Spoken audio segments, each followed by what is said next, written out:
बला आखिर Iran America जंग पर सीज फायर का पर्दा गिरा दिया गया।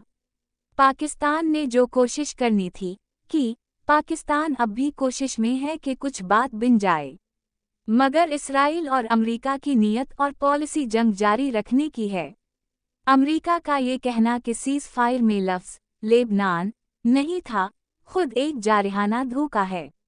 जब दो अफराद में झगड़ा होता है तो वो सालिस की कोशिशों का एहतराम करते हैं और कोई ऐसी हरकत नहीं करते जो असल फसाद से बला वासिता ताल्लुक भी रखती हो।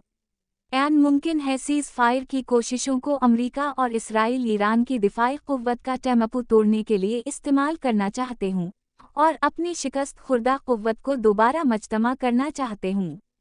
इसराइल की लेबनान पर जारहाना बमबारी ये साबित करती है कि वो अमन नहीं चाहता, और ये बात दुरुस्त मालूम होती है कि खुद ईरान जवाब में क्यों जंग बंद नहीं करना चाहता, क्योंकि वो चाहता है ये दोनों जारा ममालिक गारंटी दें कि वो आइंदा जंगी हमले और जराइम नहीं करेंगे। इसी बना पर ईरान चाहता है कि खलीजी अरब ममालिक से अमरीकी अड्डे ख़त्म हों। ये अड्डे बराह रास्त पेंटागोन और दीगर अमरीकी दिफाई इदारों से मुंसलिक हैं। ईरान ने पिछले साल की 12 रोज़ा जंग और हालिया 1 माह से ज़ायद अरसे से जारी जंग में कभी पहल नहीं की। इसराइल ने पब्लिक मफादात से मुंसलिक ईरानी तंसीबात को निशाना बनाया। ईरान ने बदअज़ां जवाबी कार्रवाई की। अमरीका और इसराइल ने ईरान के तालीमी इदारों को निशाना बनाया और ईरान ने इंसानियत और इंसानी हुकूक की पासदारी का सबूत दिया और किसी तालीमी इदारे पर हमला नहीं किया। इसराइल अपने नाजायज़ पाँव ईरान तक फैलाकर पाकिस्तान के मुत्तसिल सूबे तक पिसारना चाहता है। भारत अफ़ग़ानिस्तान को इस्तेमाल करते हुए पाकिस्तान की शुमाली और मशरिक़ी अतराफ से मदाखलत करना चाहता है।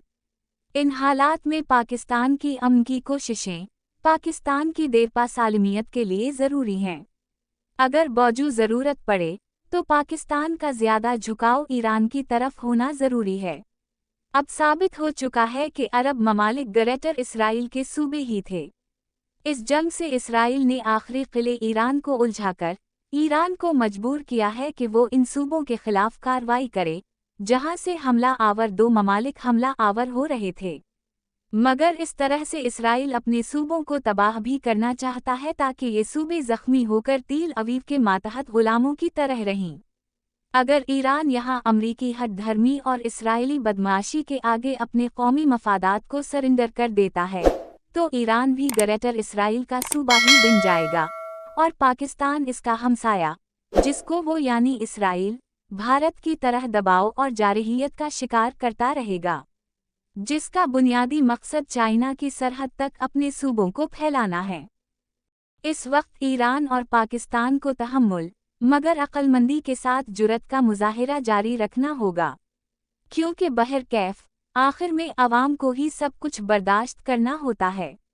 यही वजह है ईरानी अवाम ने जेम गफीर की सूरत में जुमा होकर अपनी तंसीबात का दिफा किया है और ट्रंप की गैर इंसानी और गैर अखलाकी धमकियों को हवा में उड़ा दिया है। पाकिस्तान के अवाम को उसी सूरत में अपने मुल्क का दिफा करना होगा।